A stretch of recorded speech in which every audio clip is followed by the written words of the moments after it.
What is up, DW Nation? Happy Saturday night. It's your boy, Asante Grundy, from the Disciples of Wrestling, coming to you guys with a Smackdown Recap and also the news. So, we have news involving a series. Pretty much NXT has went through a round of cuts involving three very important people that's a part of their brand. I'll tell you more about that. And also, there's some news involving NXT superstar. He's currently a free agent, so I'll tell you who it is and where he could possibly wind up. As far as the recap, we have Finn Balor, his retaliation, because he was mad from last week. I'll tell you guys about that. And we have a SummerSlam match that has been set in stone, and it just so happens to be my dream match between two of my favorite wrestlers. So I will definitely get to that. So right now, sit back, relax, and enjoy.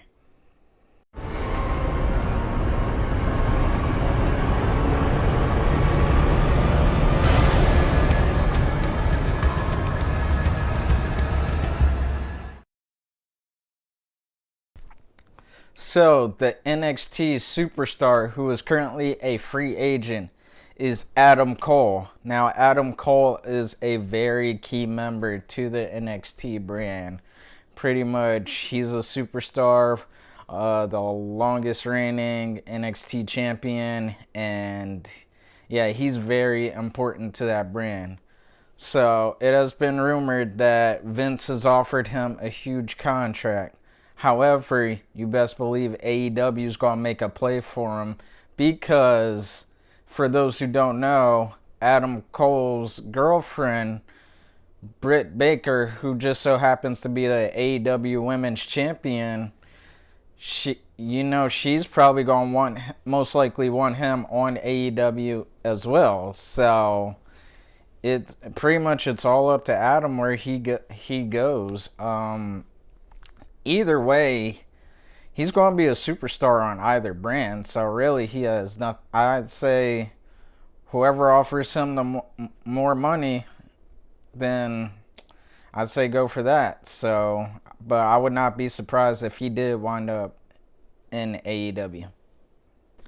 In other news, AEW goes through a series of cuts and they were just releasing some NXT people from the roster, but three important people were cut. That includes Bronson Reed, Mercedes Martinez, and Bobby Fish. Now, I have no idea why all three of them got cut, but I can definitely see all three of them going to AEW. Definitely, especially somebody like Bronson Reed, who's talented, and AEW loves their big people. So if Bronson Reed were to end up in AEW, that would be a huge loss for WWE and a huge gain for AEW.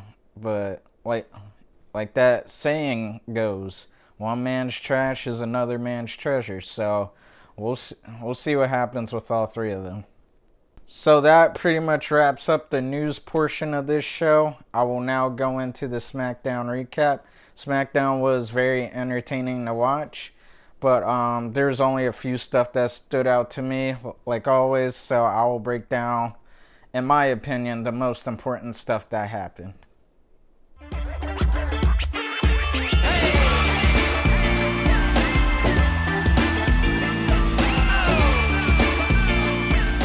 So one of the biggest highlights of the show that happened last night was we had a women's championship match. We had the SmackDown Women's Champion Bianca Belair versus Zelina Vega.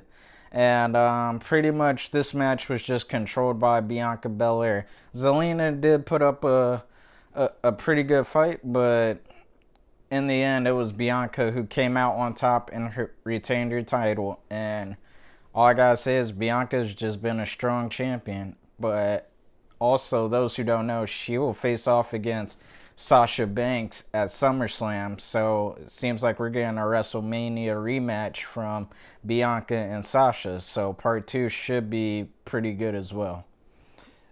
So next we have another highlight that occurred on the show last night is Finn Balor. He had a match versus Baron Corbin, and Finn goes on to beat him. But Finn, he's retaliating from last week because pretty much he had his championship opportunity just stolen from him.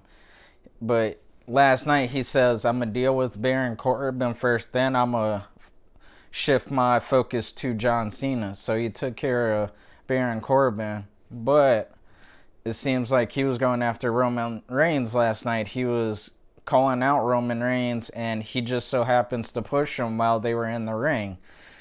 And Roman, he turns around and he retaliates. But what made Finn attack Roman, after Roman was done talking to Finn, he throws the mic at Finn. So I don't blame Finn for retaliating and pushing Roman Reigns. So then after that, the Usos, they wind up attacking Finn Balor.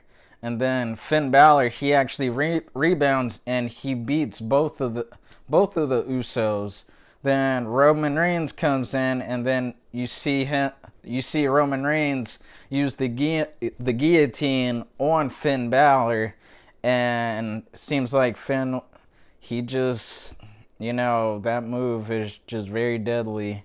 But then he recovers from it. Then Roman delivers a Superman punch to him with the help of the Usos, so, as they got back up and helped out Roman Reigns. So poor Finn, he's had a bad 2 weeks. So yeah, we'll see how he responds next week. And last but not least, I had to save the best for last, in my opinion. This didn't happen last on the show, but it's between my two favorites, Seth Rollins and Edge, and they both were taking shots at each other, and pretty much Edge makes an offer to Seth Rollins. He offers him a challenge at SummerSlam, and then Seth Rollins, he accepts, and yes, we will get Edge versus Seth Rollins at SummerSlam, and my dream matches came true. I do not know who I'm going to pick, but as it gets closer, I will definitely let y'all know. And also, Seth Rollins and Edge, they were taking shots at each other. Edge was saying, like, yeah, you're similar to me, Seth Rollins. You remind me of myself pretty much. And Seth doesn't deny it, but Seth has his own unique style too, so... But yeah, my two favorites going at it. I never thought this would happen, but never say never. So that concludes this episode of Smackdown Recap, as well as the news. I'm Asante Grundy from the Disciples of Wrestling, signing off.